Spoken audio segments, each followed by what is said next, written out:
Курсак грыжасы бул ички органдардын өзүнүн чел кабыгы менен кошулуп, биздин курсактын жумшак же алсыз жерлеринен тери астына чыгып калуусу.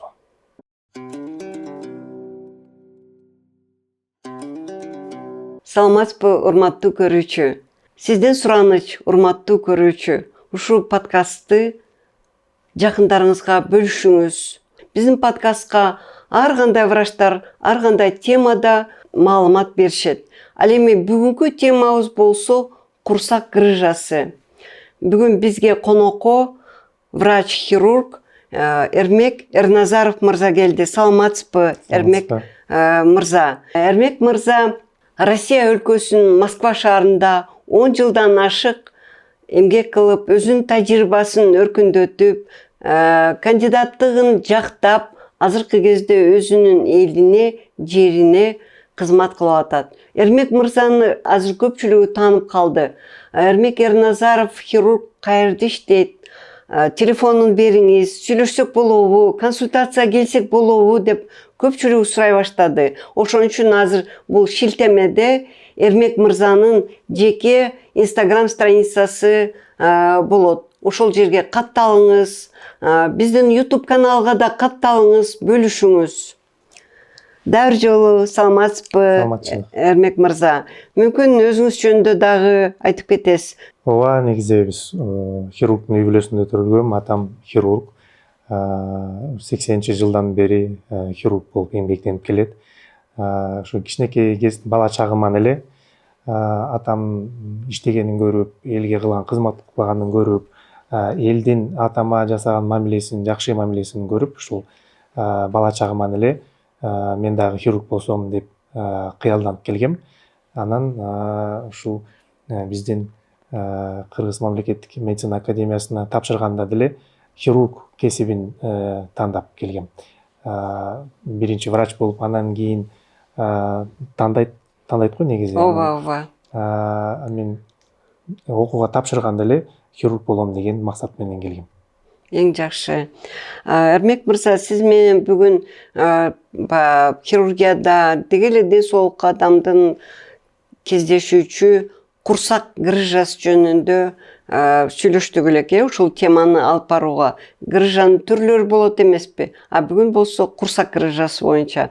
Сизден ушундай суроо, анда курсак грыжасы деген эмне, кандай түрлөрү болот, эмне себептен пайда болот? Курсак грыжасы бул ички органдардын өзүнүн чел кабыгы менен кошулуп, биздин курсактын жумшак же алсыз жерлеринен тери астына чыгып калуусу болуп эсептелет. Бул грыжанын сырткы жана ички түрлөрү болот. Себеби, мисалы үчүн, курсактын ичиндеги органдар өпкө жактагы көкүрөк тарапка өтүп кетсе дагы, ал ички грыжа болуп эсептелет. Бул ички жана сырткы деп бөлүнөт. Андан сырткылар, мисалы үчүн, киндик грыжасы, жатын аймагындагы грыжасы, табарсык тарапта, жана ак сызык линиядагы грыжа, андан сырткары операциядан кийинки грыжа болушу мүмкүн. Атайын өтө сейрек кездешүүсү бул спигель сызыгынын грыжасы дагы болушу мүмкүн. Андан сырткары грыжалар негизи көлөмүнө жараша дагы бөлүнөт. Бул кичинекей грыжа, чоң грыжа жана гиганттык грыжалар болуп эсептелет. Гиганттык грыжалар бул 15-20 сантиметрден чоң грыжалар көлөмүндө. Грыжалар негизи статистиканы алып караганда хирургиялык оорулардын арасында көп кездешет. Дүйнө жүзүндө жылына бир жылда, мисалы үчүн, 20 миллиондон ашык операция дал ушул грыжа тууралуу жасалат. Жана дүйнө жүзүнүн 4% эркектерде жана 5-7% чейин аялдарда кездешиши мүмкүн.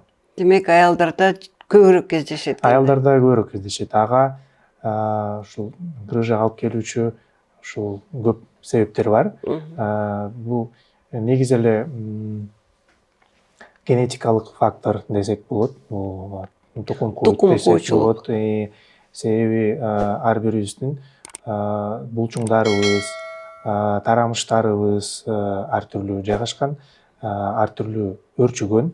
Ошондуктан кээ бир ушул алсыз болгон курсактын аймактарынан генетикалык түрдө ошол алсыздык берилиши мүмкүн. Жана көп физикалык факторлор.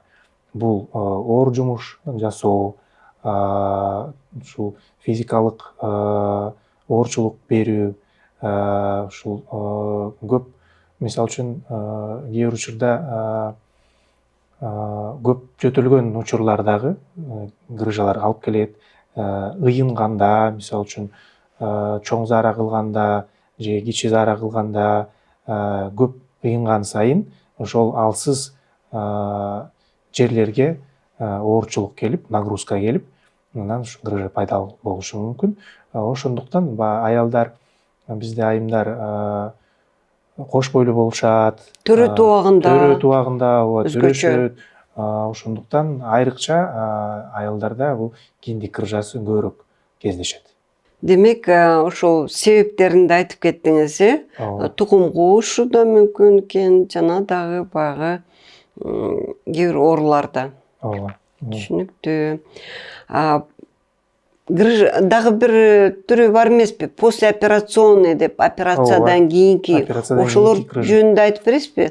Баягы кандайча көп кездешеби? Ооба. Послеоперационная вентральная грыжа деп орусча аталат. Ушул операциядан кийинки грыжалар.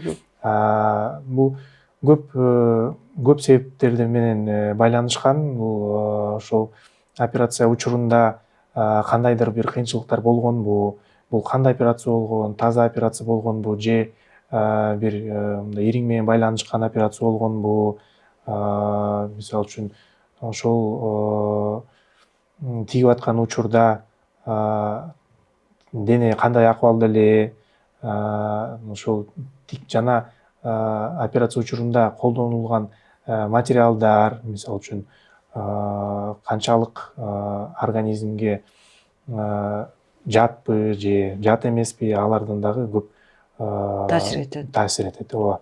Жана аябай эле айрыкча ушул бейтаптарга тиешелүү жагы бул ошо операциядан кийинки өзүн алып жүрүүсү, операциядан кийинки жашоо мүнөзү. Мисалы үчүн чоң операциялардан кийин сөзсүз курсакка бандаж тагыш керек. Дааратканага барганда ыйынбаганга аракет кылыш керек. Эгерде чоң заарага барганда кыйынчылыктар болсо, сөзсүз түрдө ичти жумшарта турган дарыларды же чөптөрдү колдонуш керек. Тамак ашты айрыкча, тамак аш рационун өзгөртүш керек, диета сакташ керек. Мындай көп үшөгөнгө, оорубаганга, жөтөлбөгөнгө аракет кылыш керек. Эгерде ушул сунуштарды так аткарса, анда грыжа болбоосу өтө мүмкүнчүлүгү болот. Жана айтып кетчү жер бул ушул сунуштарды өз мөөнөтүндө аткарыш керек. Мисалы үчүн бандаждарды сөзсүз кеминде 6 ай тагыш керек. 5 килограммдан ашык салмактагы буюмдарды көтөрбөш керек, оорчулук келтирбеш керек да. Ошондой. Демек, кандай операция болгондон кийин сөзсүз врачтын айтуусун жасаш керек. Сиз мына операция жасагандан кийин аны айтасыз да, сунуштарыңызды. Ооба, сөзсүз айтылат, жана кагаз түрүндө да жазылып берилет, эскертүү түрүндө. Мынакей операциясыз деле грыжа болушу мүмкүн деп айттыңыз. Ошол биринчи белгилери кандайча пайда болот, кандайча мисалы билсе болот, ооба билсе болот, меники грыжа пайда болду деп анан кантип ошо врачка барыш керекпи же өзү эле дарыланса болобу, ошол жөнүндө айтып берсеңиз.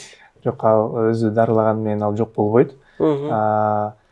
Биринчи белгилери бул ушул тери астына, мисалы үчүн ушу киндик аймагына же мурда операция болгон болсо, же ушул жатын аймагына, бул табарсык тарапка, мисалы үчүн паховая грыжа болсо, ошол жерде теринин астына томпоюп чыгып калат. Шишикчей болуп, томпоюп шишикчей болуп чыгып калат.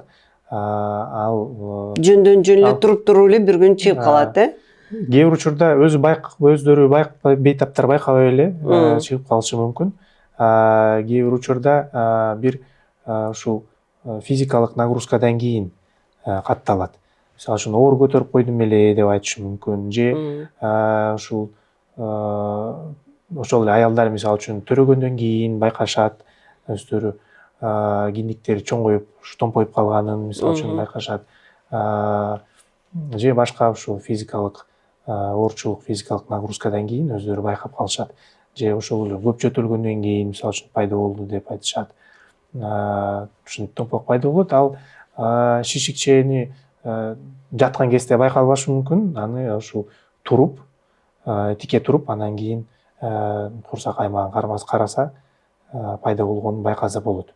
Эми бирок өтө кичинекей размердеги грыжаларды жана эгерде адам баласы ашыкча салмактуу болсо, аны байкашы кыйын.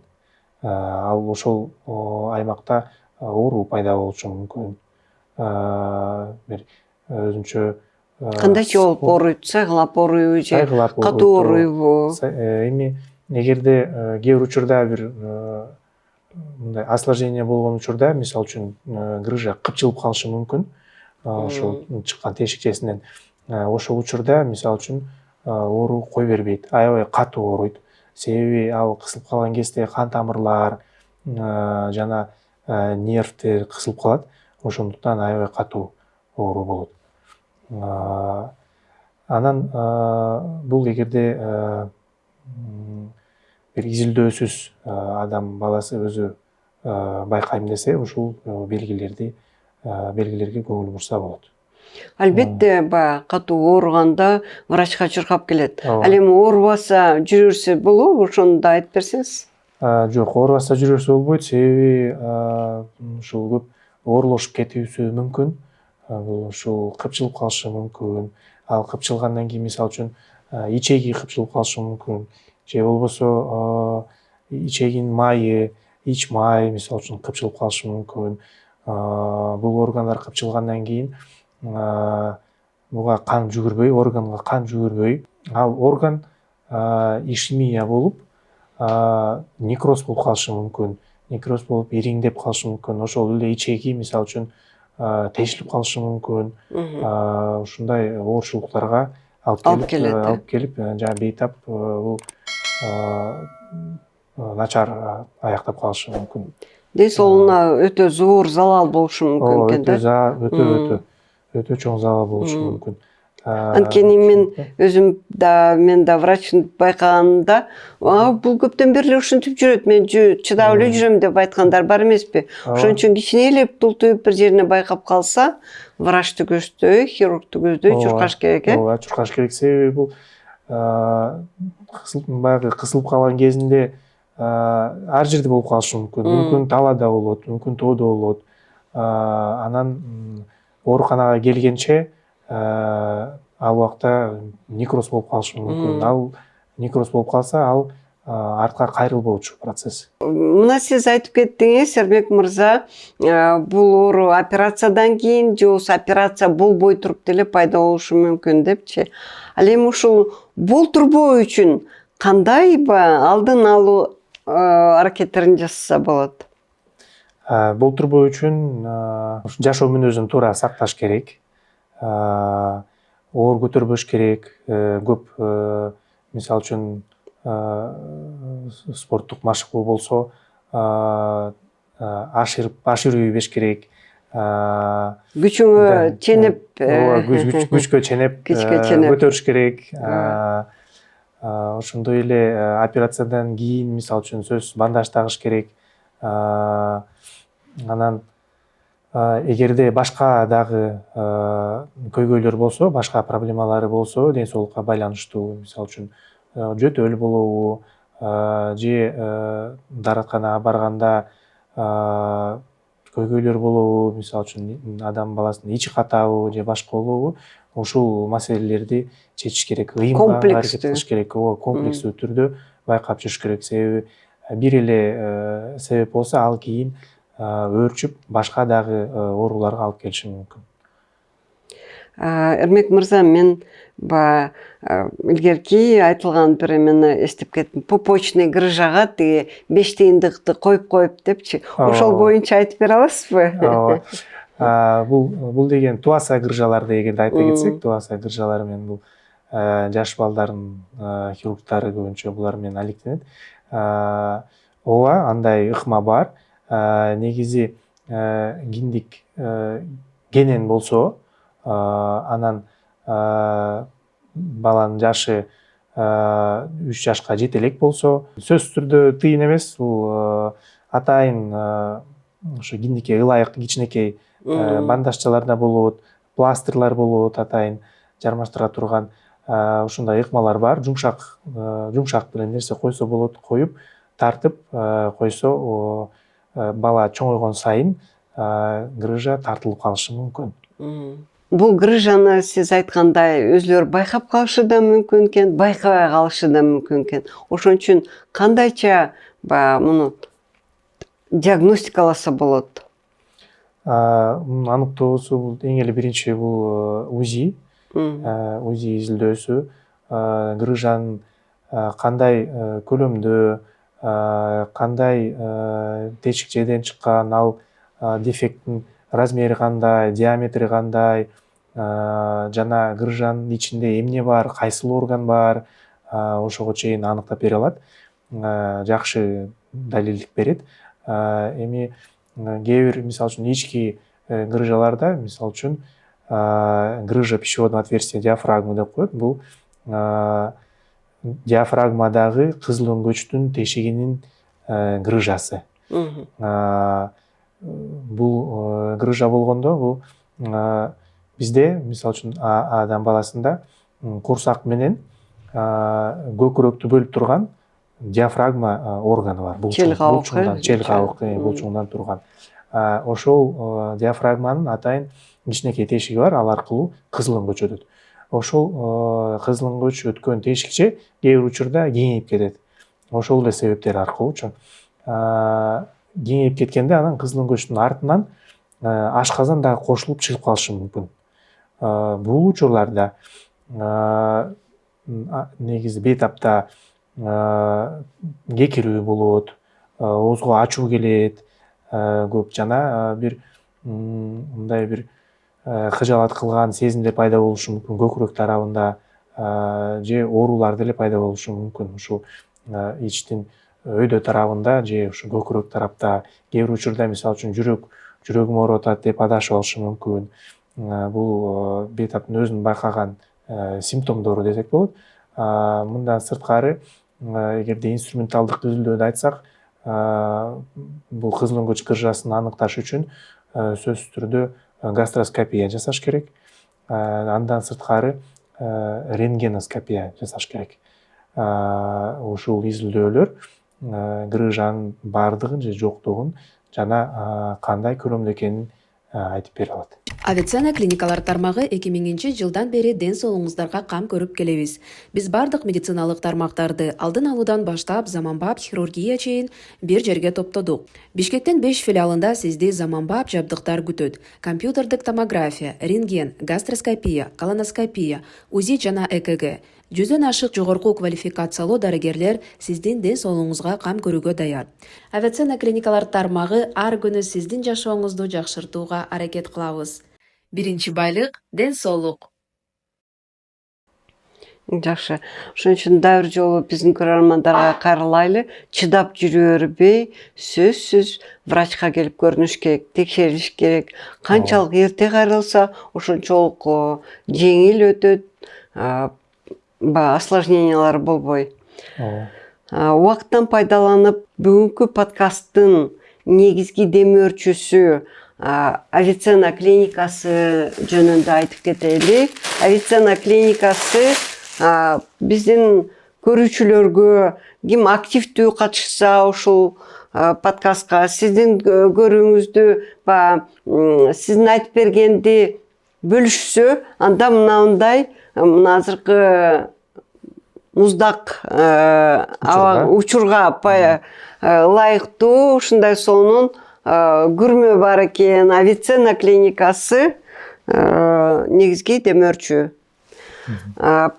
Урматтуу көрүүчүлөр, андан тышкары бул маалыматты өзүңүздөр менен бөлүшүңүздөр. Бул шилтемеде Эрмек Эрназаров мырзанын кайсыл жерде иштегени жана жеке социалдык страницасы болот, ошол жерге подписка жасаңыздар.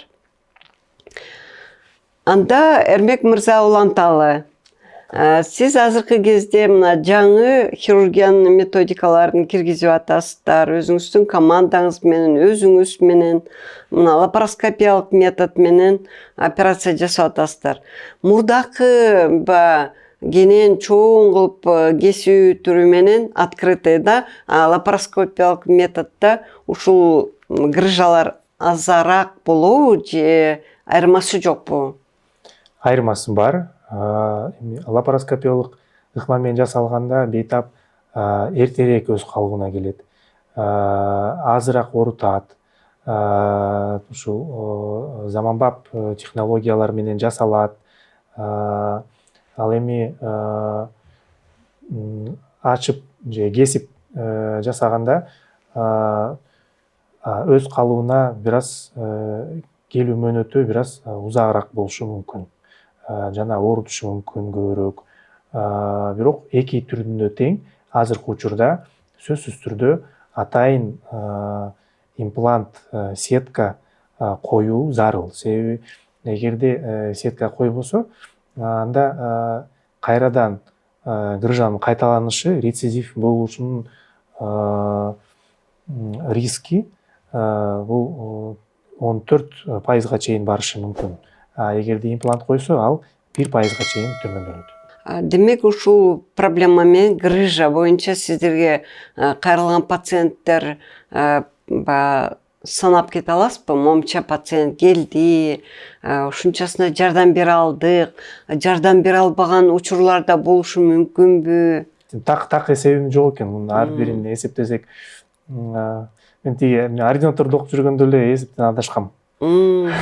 Демек, анда өтө тез көп кайрылышат турбайбы? Кайрылышат, жасалат. Деги эле ушу пациенттерге айтып кете алат белеңиз, коркпош керек, бул операция өтө оор эмес же кандай деп ушуну айтып кете аласызбы кайрылып? Чыдап жүрө бербеш керек. Эң эле башталгыч убактарында өтө эле жеңил дарыланат, жолу жеңил болот, аз мөөнөттө жатат бейтап. Анан эрте эле өз калыбына келет, өз жумушун аткарып жүрө берет. Бирок эми бардык эле грыжаларды операция кылыш керек деп айта албайм. Себеби ошол эле мисалы үчүн грыжа пищеводного отверстия диафрагманы айтсак, ушу кызыл өңгөч диафрагма грыжасын атасак, анын мисалы үчүн 4 түрү болот, 4 типке бөлүнөт. Ошо биринчи, экинчи типтегилерди дары-дармек менен дарылап көрүш керек, кошумча изилдөөлөрдү жасаш керек. Андан кийин контролдук изилдөөлөрдү жасаш керек. Эгерде ушул консервативдик жол менен айыгып калса, анда операция жасаштын кажети жок. Экинчи, үчүнчү типтегилерге аларда ашказан жарымы эле кирип кетет, мисалы үчүн көкүрөк тарапка, же болбосо ашказан кошулуп башка органдарда кирип кетиши мүмкүн. Бул учурларда сөзсүз түрдө жасалыш керек. жана эгерде сырткы кыржаларды айтсак, там операциядан кийинки кыржаларды же киндик кыржаларды айтсак, бул негизинен бейтаптан көз каранды. Ал канча жашта, кандай кошумча оорулар бар, операцияны көтөрө алабы же жокпу, өпкө, жүрөгү кандай функционалдык абалда.